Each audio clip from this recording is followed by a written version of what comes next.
Let's talk about the F word. So what do we mean by the F word?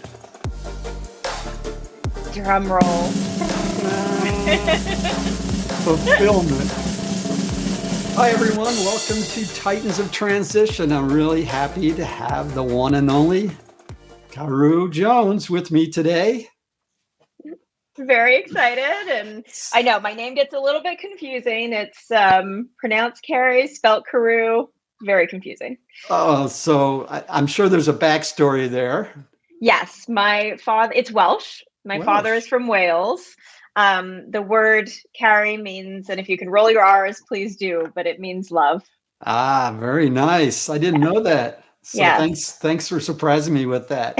Of course. When we decided to connect about the possibility of doing an episode with you, we started talking about some things that are a little bit difficult for us to breach at times with our coaching clients. I thought we could just start out with that. Let's talk about the F word. It's fulfillment. So why don't you take us into that? Because it's just a natural follow-on from your posting on LinkedIn. Sure. Fulfillment is such a broad word, but it can be such a taboo word as well. It's ultimately what fills you up, literally, what energizes you, what keeps you feeling your happiest. And so many of us have some stories in our heads about how we might not be deserving of that. Or we will feel fulfilled when, and that when is always in the distance. And so what I love to do, I know what you'd love to do, is bring that conversation to the surface and just say, what is going to make you feel happiest? What does make you feel fulfilled? And how do we go after that? Right. And so it's interesting too, because it is often a challenge to bring that into the conversation, especially when we're doing coaching engagements, because usually people reach out to us when they are having a mindset more about something they're challenged with in the present. Mm-hmm. And so their heads are into, I have this issue, I have this something I really want to accomplish, but it's really a sort of a short-term view. And the other thing I think plays into it is that just at work these days, we are so habituated to this reactive mode, don't you think? Oh, absolutely. It's the pace of everything, the pace of technology, just the pace of how everybody operates, the immediate satisfaction that is needed now because of technology or whatever it might be that's causing it. But absolutely. And like you were saying, those kind of like goals, those immediate goals come to mind. But when you and I talk about fulfillment, it's not just that, say, solid thing that's a goal. I want to write a book. I want to get a promotion. Those are things, and those are great. Those are goals to have. But the fulfillment part is like, what are those things going to give you? What is that gap or hole in your heart that you are feeling that is just not getting satisfied? And that's what fulfillment is. Is it freedom? Is it love? Is it, all of those amazing things that then you have to be able to define yourself and explore, willing to explore. Yes. And I think the other part of that is we talk about our careers and what do we want to do in life, but we're so busy doing it, we don't have that kind of deeper conversation. Yeah. I think when you and I were talking about this beforehand, we said that often people show up and they're not quite sure what's going on. Maybe they're 10 years into their career or their job or what they've been doing, and they feel like they want to make a shift or a change. And we'll talk about other kinds of changes, but it's a change they want to initiate. And they're just feeling at dis-ease. I'll use the word dis-ease. Something's not quite right. So we talked about that a little bit. What do you see that looking like with your coaching clients? For the most part with my clients, they do have that goal in mind. And so that dis-ease is the not knowing then how to go ahead and get that. Okay. And also feeling really stuck in that career that they are in, or the decision that they feel like they have made and they can't really make some changes. That, and or say the beautiful comfort zone of not being able to then shift out and make that scary change. I think also it's really hard for so many people to define or put to claim what truly is going to make them happy. And that might mean really making a huge shift in what your life looks like today. Maybe you're super senior, you're making the seven figures, you're making like whatever that might be. Whatever it is. Yeah. If I want to go ahead and own a tea shop, and that's been my lifelong dream, and I know that will bring me happiness, how do I do that? Yeah. Yeah. So that's really interesting. So it is a journey, right? So we Absolutely. talk about that a lot. And we've already touched on it, but we have these mental tapes. Everyone's used this word tapes, or these things that we've been programmed that we think is the way things should be. And there could be multiple different sources for those things. It could be our parents, it could be our friends, bosses, mates, whatever, So we have that going on. And then we have a clear idea of what our longer term goals are. But we reach these points. And one of the tapes we have is it should be sort of this straight line progression, I know, from point A to point B with no zigzags in the middle. Wouldn't that be great? Certainly wasn't true for either of us. And it's rarely true. I did interview one guest where she said to me, "Oh yeah, I knew all along what I wanted to do." And she was like on track and has been successful. But that to me is a little bit more rare. There is different things that kind of tether us into making forward progress towards this ideal fulfillment, right? And filling that hole in our heart. Yeah. So what are some of the things that you think keep us anchored in the present situation? You did touch on one, the big C, the big comfort zone, exactly. The C word. The C word. Goodness, we're getting foul all over the place. But yeah, the comfort zone. And it's such an interesting concept to think about it because it doesn't feel good sometimes. So how could that be comfortable? Right. But because if you're not happy, or if you do feel like you're like just stuck, if I really try to go for that ultimate thing that I could fail at, that then is even more uncomfortable for a lot of people, and the fear keeps you stuck. So the comfort zone is definitely one of those things that keeps you tethered. We're talking about crossing this chasm from where we are and where we want to be. The thing I think about in the comfort zone often too is fear, our biological programming for safety and wanting to avoid risk, Yep. So that's definitely one thing I think is fear. And you often talk about fear of failure. Yep. It could be sort of a nuance, and that would be fear that maybe I'm wrong about what fulfillment looks like. And so you're afraid to make a mistake, or fear of failure in terms of the wrong call, maybe. Yeah. You could still be successful. See, this is the little twist. You might get money thrown at you and accolades, but it's possible that you can be good at something, but just not fulfilled. That happens. Oh, absolutely. Absolutely. One thing that I noticed, so when I was leaving my full-time job to start my coaching business, I was telling everybody I was currently working with, if it doesn't work out, I'm going off to do my own thing. But if it doesn't work out, I've always got the HR thing that I can fall back on. And I caught myself after 2 conversations of saying this. Luckily, it wasn't sort of more than that. And on the second conversation, I had to have a conversation with myself to sit there and say, what are you doing, Carrie? Like, why are you preempting? And it was because I wanted to make sure that if it didn't work out, that those people knew that I would be okay. Because I was already telling myself, it's okay if this doesn't work out. And immediately I had to stop myself and say, this is going to work. I am going to make this work. And if it doesn't, I am going to figure out things from there. But I don't need people to think that I'm going to be okay. I'm going to just deliver on whatever that is and whatever the moment is carrying. So it was like interesting to even notice that fear was showing up in that way. And I wanted to make sure that everybody else felt okay about it. Yeah. So there's that part about who's watching and what are they going to think about it? They're going to think I'm crazy. Why are we doing this?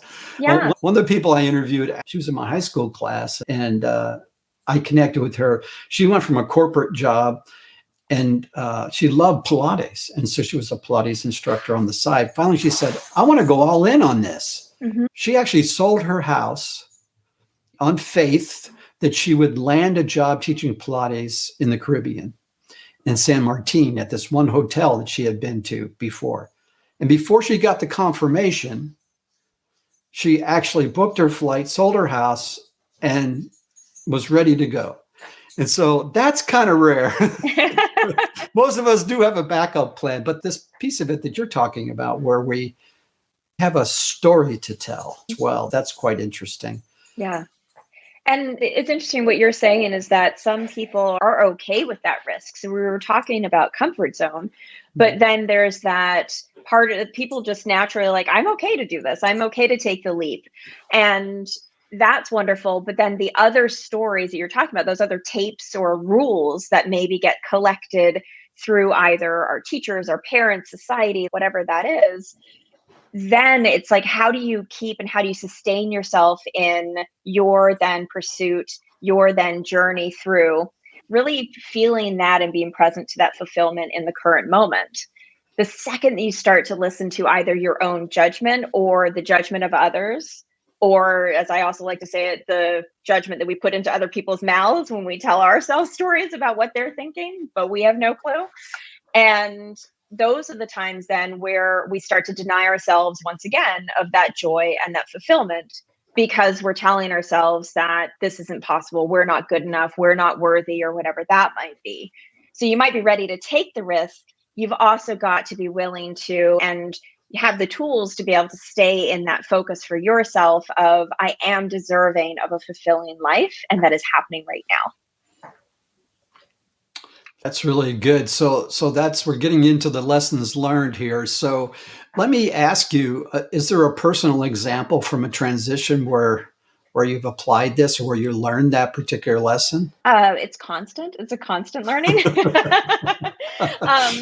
But genuinely, when I left my full time role to start my coaching business, and I would say I'm kind of in the camp of like the 50-50. Of course, it was risky, but I also had done sort of like a lot of really long pre-thought and some planning, and but there was that pull within me. I had the Mhm. calling. I knew it was from my heart. I knew that this is what I needed to do.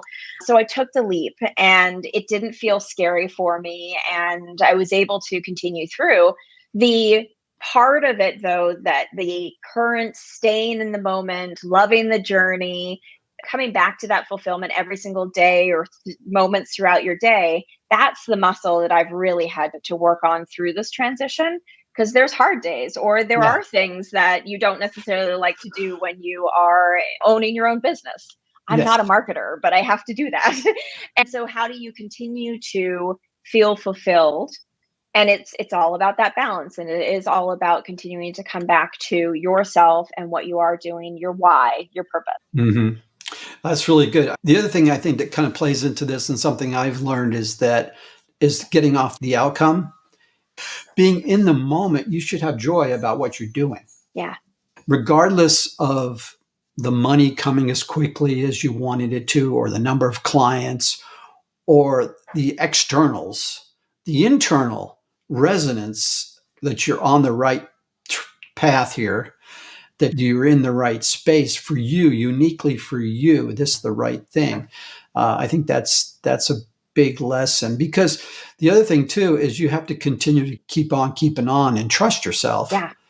Look, Keep calm, carry on. there it Carry is, it on. right on the back wall. I have to zoom in on that. So that's definitely one. And you said something else, and that is choosing to do something like you have, going to coaching. I think there are other things around it that need to be done. Those things don't necessarily have to be done by you. Ultimately, maybe initially they do. The marketing, the things that you're not thrilled about. And you and I have talked about this before. I'm not the best follow through person and organizer.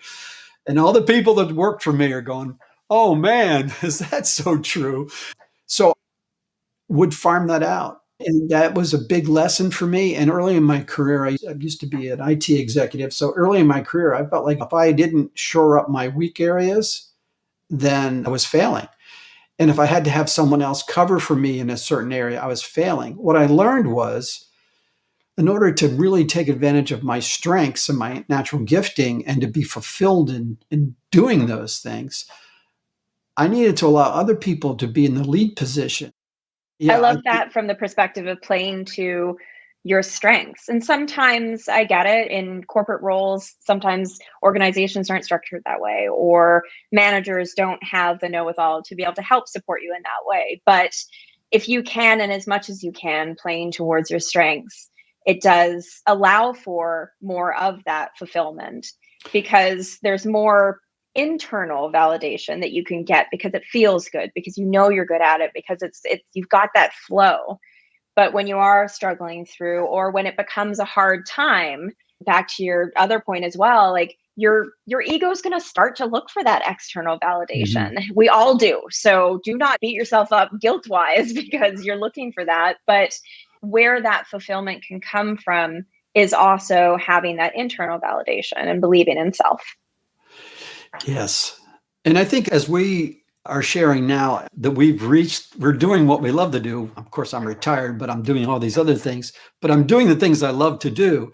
I didn't arrive there until I made several career shifts. I Yeah. started as a scientist in the lab, and I did that for 9 years before I went into IT leadership. In the middle of IT leadership, I realized that technology and process optimization were great, but I really enjoy dealing with the people. So I get into coaching and some other things. That wasn't really what fulfilled me. It was sort of a sub part that I really got energized by. Yeah. And for you, I think it was similar. You made a couple different shifts before you landed. Oh yeah. I think I was telling you, I originally thought I had no idea what I wanted to do. Technically, I wanted to go and dance, but my father wasn't sure that that was really going to make me enough money. So then I was like, okay, well, maybe I'll do kinesiology. When I had never done biology in high school, I hate blood. I flunked my first year of university because I'd never done this stuff before. And also, like, it was queasy. It was terrible. So I shifted into psychology. And as many people did back then, it was that like default subject that you then went into. But I was genuinely really interested in people and how they thought and in their actions and just all sorts of stuff. So that at least was a good pivot. And I thought I was going to become a psychotherapist. But after working in a psychiatry clinic for a while, it just was not for me. But what I learned, this I think was quite important, is like you start to learn along the way, whatever pivots you're taking, what works for you and what doesn't work for you. Biology, blood, not working for me. But people and Yeah. socializing with them, I was also able to like really build trust super easy. And I'm a very organized person. And so then I think, okay, those are my strengths. How do I apply that next? So then I eventually fortuitously got into HR. But funnily enough, before even making that transition to HR, I was toying with the idea of coaching. So Mm. you talked about it's not a linear journey for your career. Mine kind of went squiggly and then around here and back in a circle. And but I'm glad that I had the experience Yeah. in HR and in growth and in leadership and everything to come back now to be an executive coach and to help people through this next chapter. There's actually an internal and an external validation that you're on the Mhm. right path. So sometimes it takes experimentation to get both of those things, right? Yeah. I said this a number of times. You feel like you're dragging a huge rock up the hill. It's probably a good indication this isn't really something that's taking you towards your fulfillment. Yeah, Doesn't absolutely. mean things can't be challenging, but even when things are challenging, there's a just different level of internal energy there. Absolutely. Yeah. And As you were then, saying that, I was thinking energy. It's the biggest difference for sure.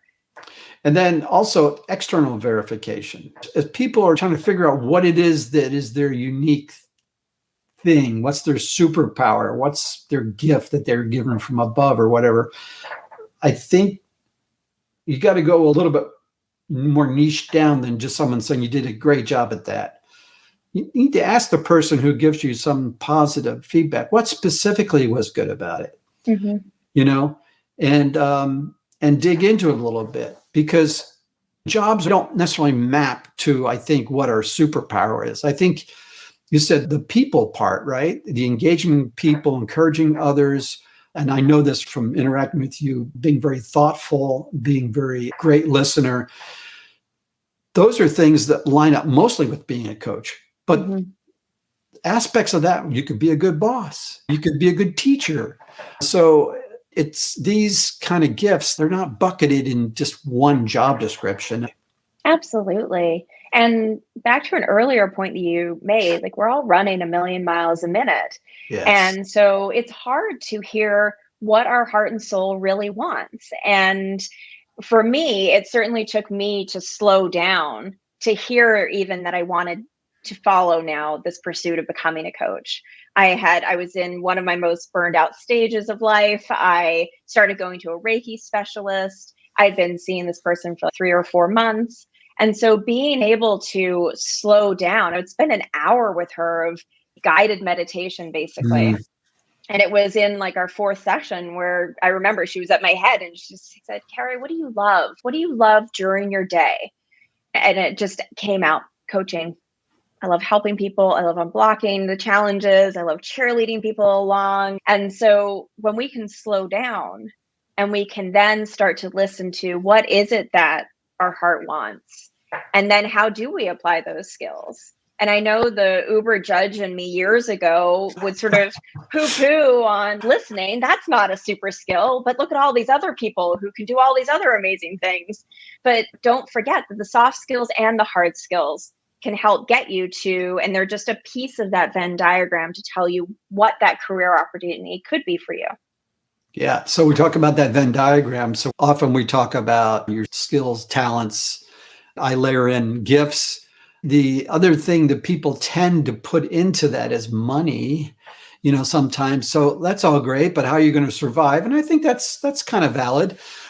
But I don't think we spend enough time thinking about those innate pieces in us, to be quite honest. You can develop skills and things and be okay, or even be pretty good, but it's still may not fulfill you, as we've said before.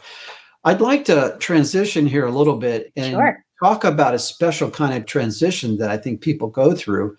We've spent quite a bit of time talking about transitions that you would choose, but let's talk about the transitions that get thrust upon us. And this is quite timely now, right? Yeah, unfortunately. And for anybody listening who has been laid off, it's a traumatic experience, even if it wasn't your first time, but to have that choice taken from you is always going to swipe you sideways or have the rug pulled out from underneath you. Yeah. And there's been tens of thousands of people laid off in the past several months. Yeah. The economic challenges we're going through. And this happens, it's kind of like getting caught in the big storm. For those who get surprised by this external thing you could do nothing about, and you shouldn't feel bad about it. So let's talk about that one situation as it is. All of a sudden, it doesn't even have to be a Friday. Absolutely. How companies are doing it, there are some companies who are able to work through this terrible circumstance, in a very honorable way, and others that are not at all. But no matter what, I think that the blow is still just as difficult. Yes. And so now you're in the middle of, oh my gosh, and depending on your financial situation, but I think most people are kind of like, I need to scramble. Yeah. And now I'm racing with tens of thousands of other people potentially to try to find positions that are shrinking in this economy. So it doesn't necessarily get you into the mindset if you're not clear about what is fulfilling for you. Sometimes you have to give yourself permission to do something else as an interim step. Oh, absolutely. And I think that some of us know that, feel that, maybe just through experience or like whatever it is, but we've got to secure ourselves. We've got to make sure we've got that roof over our head and we can purchase the food, whether it's for us as individuals or our families, like whatever your circumstance is. And so that honorable thing of leaning in and leaning into your network and making sure that you are doing the things to be able to help land that next role. And that next role may not be that most fulfilling thing for you. And permission granted to, to make sure that you're simply securing something for the headspace, even then, that you can think, okay, so now I have this next role. Trust me, that PTSD is still going to be there because you're going to be worried about, well, maybe this one's going to let go of me or whatever it is. But being able to then, once you've secured that role, take that time and space and be able to then think about, okay, what lights me up inside? What is it that I really want to do? And it might be that thing that you land, which is great, that next step. but be okay with that might be just a in transition role. I think it's a good time for reflection regardless. Yeah. It may be that you can do sort of a slight shift. One of the things that I think shows up when you interview and can make all the difference is your passion level for what you're interviewing for. And so you Yeah. may have had a history of a certain job title or something like that where you were successful in it, and the inclination is I could do the same thing. It's going to be the easiest and most direct path of finding a job. But it might be a little bit of a shift into something that's a little more aligned with what you're passionate about will actually help you secure something sooner than staying with something that you know wasn't really lighting you up the way you'd like. Absolutely. And then if you are lucky enough to get multiple offers, then that's a criteria you can look at one against the other. Yeah. That's where I like to play with values and make sure that you know your core values and see how does that line up. Now, it's not going to match up toe for toe probably, or whatever that phrase is, but you can look at the boss that you'd be working with or the team that you'd be working with, or even are there some similar values that company might have that you feel very connected to as well. And like you say, like being able to use this time as reflection and be able to give yourself some space as well, that it's not just about securing that next role, that you are entitled to some time and space right now as well to reflect, to see this maybe even as an opportunity. We don't like getting shoved into the next, or like you said, thrust into this next chapter of our lives. We love that to be our choice. But at the same time, too, sometimes the universe is able to do us a solid, and it hurts and it's scary, but always taking that time to think, is this an opportunity where I can make a shift? And that role that I was doing was keeping me in my comfort zone. Yeah, so it could be actually an ideal time to take some time and reflect. I love the way you said, be kind to yourself, give yourself a break. Yeah. I like that whole thought process because I think when we lose our job or a position in this kind of way with the masses, we can still tend to think, why wasn't I chosen to stay? And we can sort of get into that whole negative trap. If you have been let go and not part of thousands of people, then I think it is a good thing to really dig into and learn from, but not in this particular situation. So in terms of lessons, wow. I will say this, and this kind of applies to both transitions that were thrust upon us and also other transitions we may choose. There is some things that I think are helpful just to make sure we have clarity about our forward trajectory and what we want to go for. And one of them is to take some half steps. And I like the idea of doing informational interviews. We didn't talk about this in our pre-meeting, so I'm springing this on. I think sometimes we have an idea in mind, but we have no way of verifying that it's a good step to take, even if it's a slight shift. And this could be in a number of different directions. This could be doing something that's a little bit different job, but still in the same sort of job family. Mm-hmm. Or it could be like, I don't really want to manage people. Yeah. Could I potentially get into something that's a little bit more technical or a little bit narrower or niche, but doesn't have people reporting to me? Or maybe I really like the idea of doing something that's sales related, but that's a big step. Maybe I can be a sales engineer or someone who goes alongside of the frontline salesperson and supports them. Or I like the idea of being involved in product, but I haven't had any experience doing product. Is there a hybrid position or something I could try? Or it could be something completely different, but reaching out through your network and finding people you could talk to and say, hey, can I just sit down with you for a cup of coffee and have that kind of discussion? So I don't know if you get into that with your clients, but that's something that helped me a lot when I went through these kind of transitions. Yeah, absolutely. There's the informational connections, conversations, and I certainly did that when I was looking into becoming a coach. So I reached out to all the coaches I had hired in my HR role and other coaches that I knew outside of that or was introduced to some more, and continue to explore what does that look like and what did they need to do to get to where they were.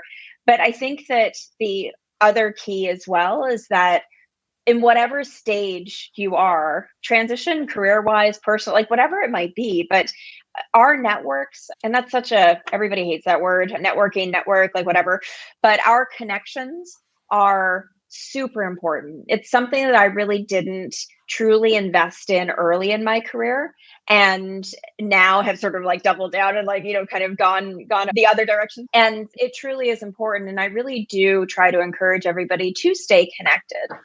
And it is also okay if you haven't been connected. But right now, you are in a place where you really need to leverage your network. People want to help.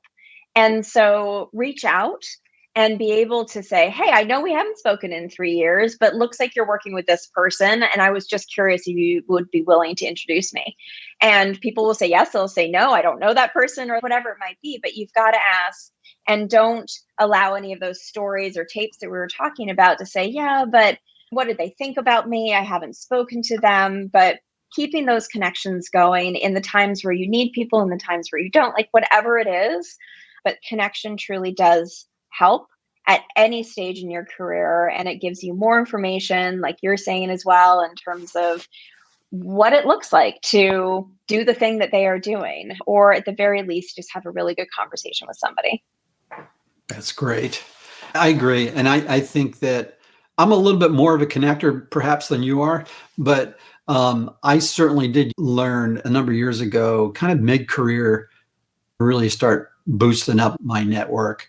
It's a great thing to do and help others, so that's the other thing too, that I encourage people. You may be in okay situation, but you see posts in LinkedIn or something like that where someone is seeking something, you may know something, help other people out, it's Absolutely. a community here, Yeah, absolutely.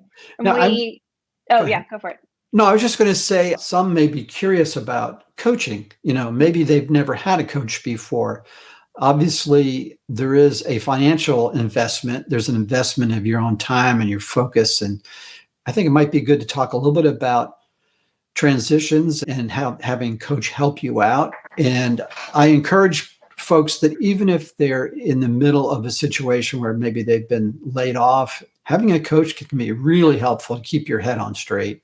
Yep. One of the big advantages is having a confidential conversation with someone who has been trained and certified to be able to help you navigate through situations just like this and help you navigate in terms of how to reach these fulfillment goals you will have, as well as tactical advice. It's great to engage with a coach or a mentor, and we might want to unpack the differences there a little bit. But your thoughts? Yeah. And of course, we're going to be advocates for coaching. Of course. But truly, I mean, if I could have hired, like if I knew the power of coach, truly, truly knew the power of coaching, how it has transformed my life, my own coaching, I certainly would have invested years and years and years ago. During times of transition, or not in times of transit, like whatever that might be. It's funny because our life is, this seasons are in transition. Like there's just always something changing. You're always, yeah. And when we're thinking about fulfillment, we are constantly works in progress as well. And our brains will easily default back to the fight or flight or survival mode of any sort. And so that means that our brains will be continuing to try to keep us in our comfort zones. And so we've got to continue to build those muscles the other direction to be able to support us to think about things positively or more productively, or stay focused, or think about creativity. And a coach can really help to give you the tools to do that, and also to hear it when it's happening, point in time. So many times, I know for yourself too, like we'll be in sessions, you just need to stop your client, like you're swirling or you're beating yourself up, like, and we do it too. And so it is about that, like people invest in personal trainers, like your coach can become that mental, physical strengthening trainer for you. so that you are looking after yourself mentally, building those muscles to be able to go out there and just live that most fulfilling life for yourself and to choose happiness. And that's the point too. Like, I still need the reminder sometimes, but we're constantly at choice. And having a coach to be able to help remind you of some of those choices and even to help you unpack, like, you've got all the information in you that you need, but sometimes it's hard for us to find that ourselves. And so you might need another person who can simply sit there and ask the simplest questions, but the hardest questions to answer. I think that's just so powerful, because having that person that you can trust, who will speak back to you what you've just said to them, and you hear it from somebody else and you go, "Ooh, I don't like the way that sounds," or someone who can give you some specific guidance and tactics and exercises to go through to gain more clarity. It's just invaluable. It's just huge.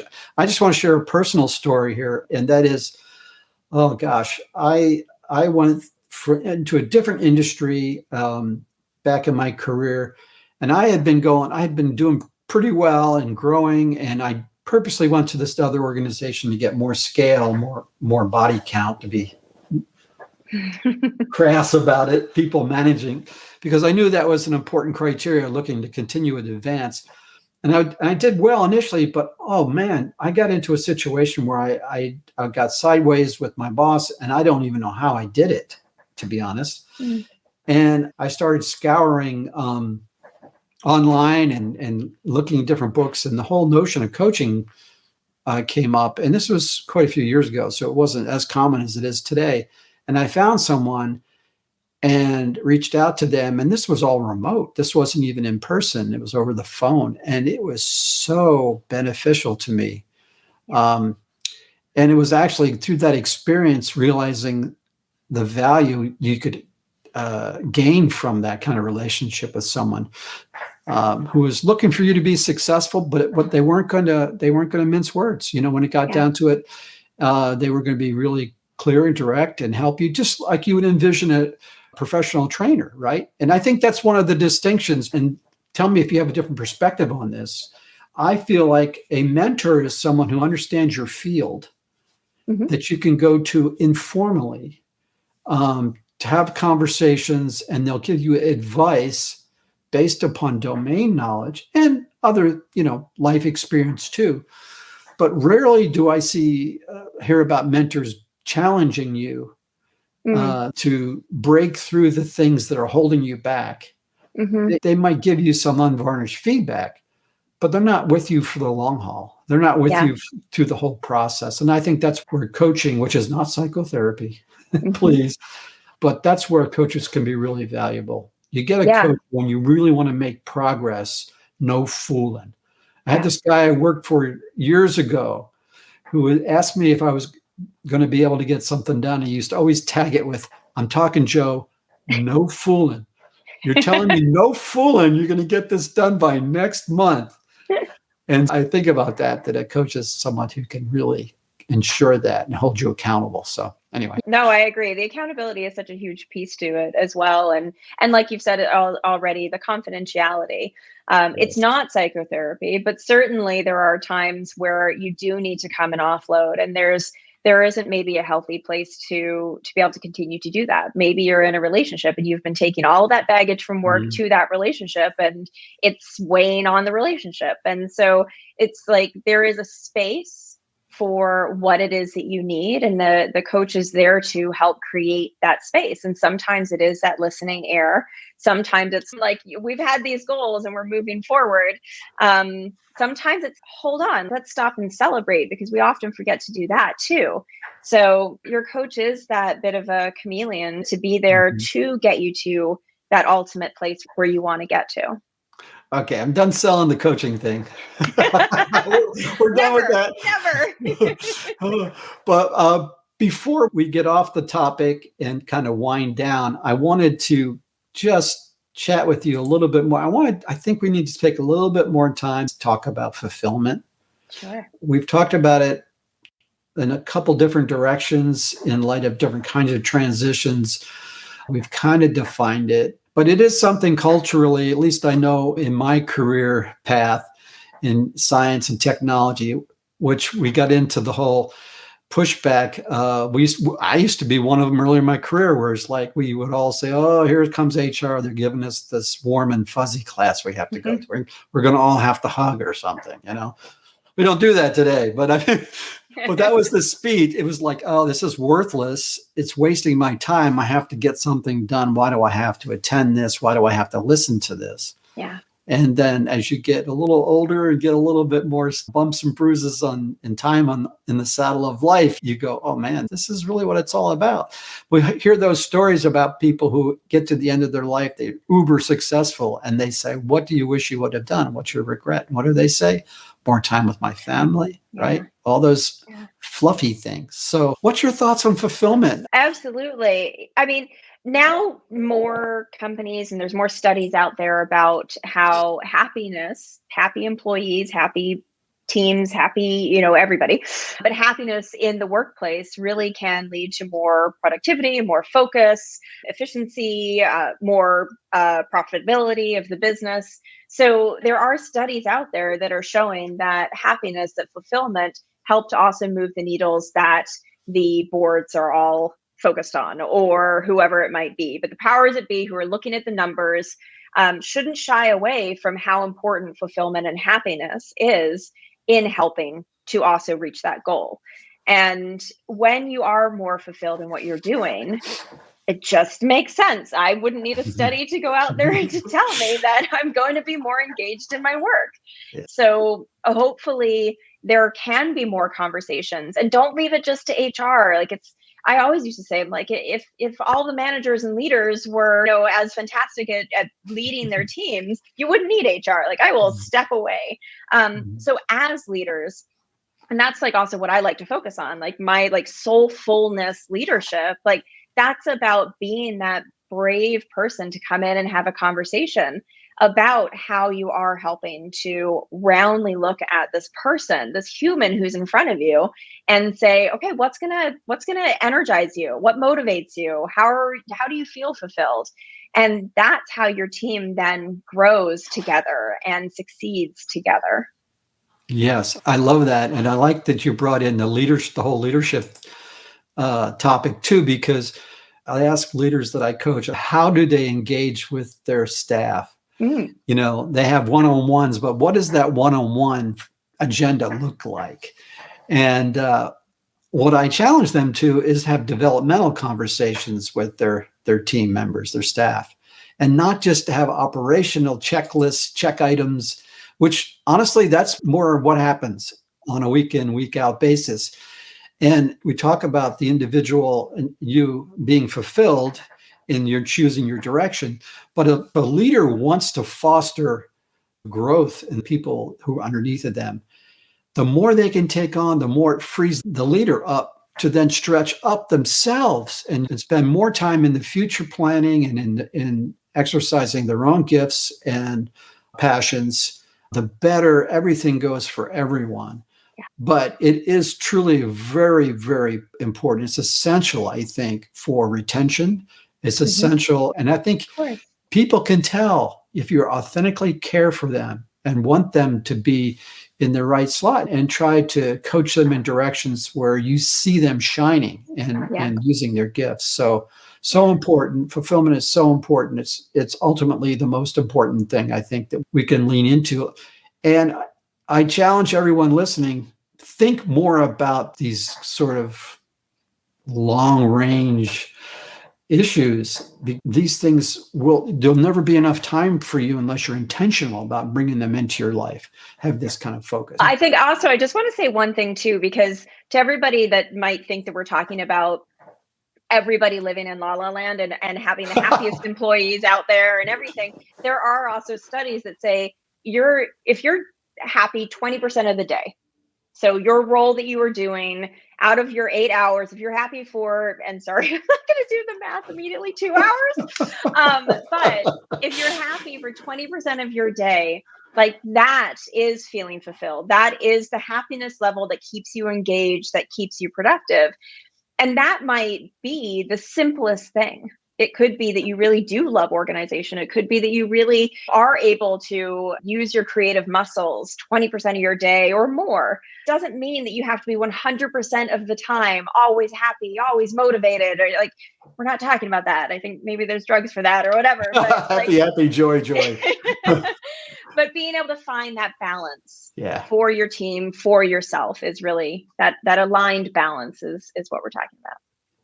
Thank you so much for being on the show. This Thank has you been so great. much. I want to give you a little bit of time because I'm sure some people at the very minimum want to know how to connect with you. Sure, absolutely. And thank you for that. Yes, right now I'm still focused on the one-on-one coaching. So I don't have any big programs or workshops or anything running right now. And in fact, my thing is I'm really passionate about creating bespoke programs for every individual. So all of my clients, we have a different structure and we work together in what is going to best suit and best elevate that person to what they're looking for. You can reach me on Instagram, on LinkedIn, my website, which is carujones.com. My Instagram and my LinkedIn is also Caru Jones, spelled Caru. All right, great. I'll also put all these links in the show notes as well, so make it easy for folks to reach out to you. I'm so happy to have you on Titans of Transition. You are a Titan of Transition. Yay. So if there's any specific feedback or comments, we would love to hear that. Feedbacks, likes.